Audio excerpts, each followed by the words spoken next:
എബ്രായർ അദ്ധ്യായം 10.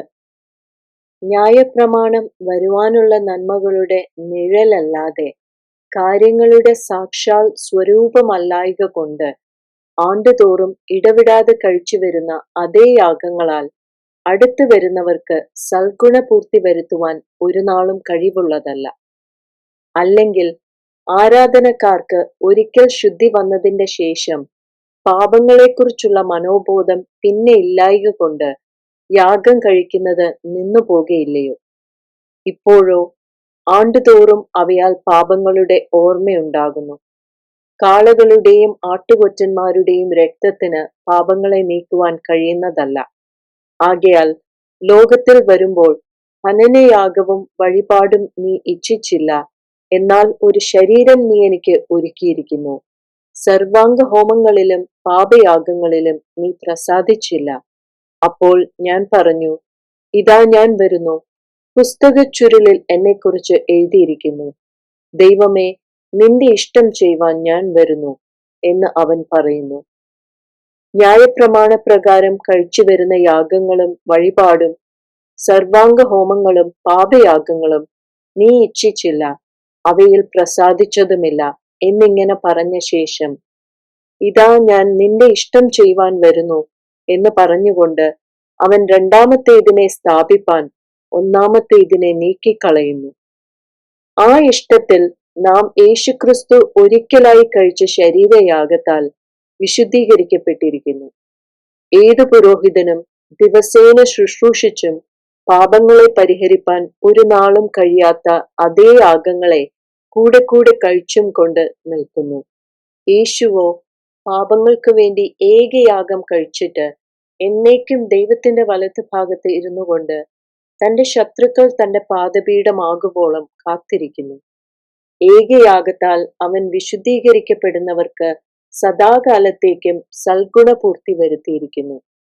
അത് പരിശുദ്ധാത്മാവും നമുക്ക് സാക്ഷീകരിക്കുന്നു. ഈ കാലം കഴിഞ്ഞ ശേഷം ഞാൻ അവരോട് ചെയ്യുവാനിരിക്കുന്ന നിയമം ഇങ്ങനെയാകുന്നു: എന്റെ ന്യായപ്രമാണം അവരുടെ ഉള്ളിലാക്കി അവരുടെ ഹൃദയങ്ങളിൽ എഴുതും എന്ന് കർത്താവിന്റെ അരുളപ്പാട് എന്ന് അരുളി ചെയ്ത ശേഷം, അവരുടെ പാപങ്ങളെയും അകൃത്യങ്ങളെയും ഞാൻ ഇനി ഓർക്കുകയുമില്ല എന്ന് അരുളി ചെയ്യുന്നു. എന്നാൽ ഇവയുടെ മോചനമുള്ളയിടത്ത് ഇനിമേൽ പാപങ്ങൾക്ക് വേണ്ടി ഒരു യാഗവും ആവശ്യമില്ല.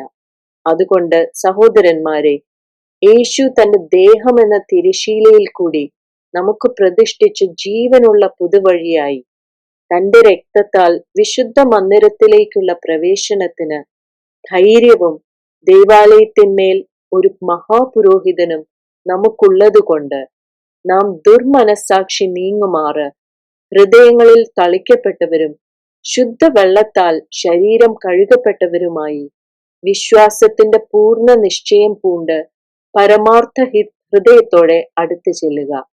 പ്രത്യാശയുടെ സ്വീകാരം നാം മുറുക്കം പിടിച്ചുകൊള്ളുക. വാഗ്ദത്തം ചെയ്തവൻ വിശ്വസ്തനല്ലോ. ചിലർ ചെയ്യുന്നത് പോലെ നമ്മുടെ സഭായോഗങ്ങളെ ഉപേക്ഷിക്കാതെ തമ്മിൽ പ്രബോധിപ്പിച്ചുകൊണ്ട് സ്നേഹത്തിനും സൽപ്രവർത്തികൾക്കും ഉത്സാഹം വർദ്ധിപ്പിപ്പാൻ അന്യോന്യം സൂക്ഷിച്ചുകൊള്ളുക. നാൾ സമീപിക്കുന്നു എന്ന് കാണുന്തോറും അത് അധികമായി ചെയ്യേണ്ടതാകുന്നു. സത്യത്തിന്റെ പരിജ്ഞാനം ലഭിച്ച ശേഷം നാം മനഃപൂർവ്വം പാപം ചെയ്താൽ പാപങ്ങൾക്ക് വേണ്ടി ഇനിയൊരു യാഗവും ശേഷിക്കാതെ ന്യായവിധിക്കായി ഭയങ്കരമായൊരു പ്രതീക്ഷയും എതിരികളെ ദഹിപ്പിപ്പാനുള്ള ക്രോധാഗ്നിയുമേയുള്ളൂ. മോശയുടെ ന്യായപ്രമാണം അനുസരിക്കാത്തവന് കരുണ കൂടാതെ 2-3 സാക്ഷികളുടെ വാമൊഴി കേട്ട് മരണശിക്ഷ കൽപ്പിക്കുന്നുവല്ലോ. ദൈവപുത്രനെ ചവിട്ടിക്കളയുകയും തന്നെ വിശുദ്ധീകരിച്ച നിയമരക്തത്തെ മലിനം എന്ന് നിരൂപിക്കുകയും കൃപയുടെ ആത്മാവിനെ നിന്ദിക്കുകയും ചെയ്തവൻ എത്ര കഠിനമേറിയ ശിക്ഷയ്ക്ക് പാത്രമാകും എന്ന് വിചാരിപ്പിൻ. പ്രതികാരം എനിക്കുള്ളത്, ഞാൻ പകരം വീട്ടും എന്നും കർത്താവ് തന്റെ ജനത്തെ ന്യായം വിധിക്കും എന്നും അരുളി ചെയ്തവനെ നാം അറിയുന്നുവല്ലോ. ജീവനുള്ള ദൈവത്തിന്റെ കയ്യിൽ വീഴുന്നത് ഭയങ്കരം. എന്നാൽ നിങ്ങൾ പ്രകാശനം ലഭിച്ച ശേഷം നിന്ദകളാലും പീഡകളാലും കൂത്തുകാഴ്ചയായി ഭവിച്ചും ആ വക അനുഭവിക്കുന്നവർക്ക് കൂട്ടാളികളായി തീർന്നും ഇങ്ങനെ കഷ്ടങ്ങളാൽ വളരെ പോരാട്ടം കഴിച്ച പൂർവകാലം ഓർത്തുകൊള്ളുവിൻ. തടവുകാരോട് നിങ്ങൾ സഹതാപം കാണിച്ചതല്ലാതെ സ്വർഗത്തിൽ നിലനിൽക്കുന്ന ഉത്തമ സമ്പത്ത് നിങ്ങൾക്കുണ്ട് എന്നറിഞ്ഞ് സമ്പത്തുകളുടെ അപഹാരവും സന്തോഷത്തോടെ സഹിച്ചുവല്ലോ. അതുകൊണ്ട് മഹാപ്രതിഫലമുള്ള നിങ്ങളുടെ ധൈര്യം തള്ളിക്കളയരുത്. ദൈവേഷ്ടം ചെയ്ത് വാഗ്ദത്തം പ്രാപിപ്പാൻ സഹിഷ്ണുത നിങ്ങൾക്ക് ആവശ്യം. ഇനി എത്രയും അല്പകാലം കഴിഞ്ഞിട്ട് വരുവാനുള്ളവൻ വരും, താമസിക്കുകയുമില്ല. എന്നാൽ എന്റെ നീതിമാൻ വിശ്വാസത്താൽ ജീവിക്കും. പിന്മാറുന്നുവെങ്കിൽ എന്റെ ഉള്ളത്തിന് അവനിൽ പ്രസാദമില്ല. നാമോ നാശത്തിലേക്ക് പിന്മാറുന്നവരുടെ കൂട്ടത്തിലല്ല, വിശ്വസിച്ച് ജീവരക്ഷ പ്രാപിക്കുന്നവരുടെ കൂട്ടത്തിലത്രേ ആകുന്നു.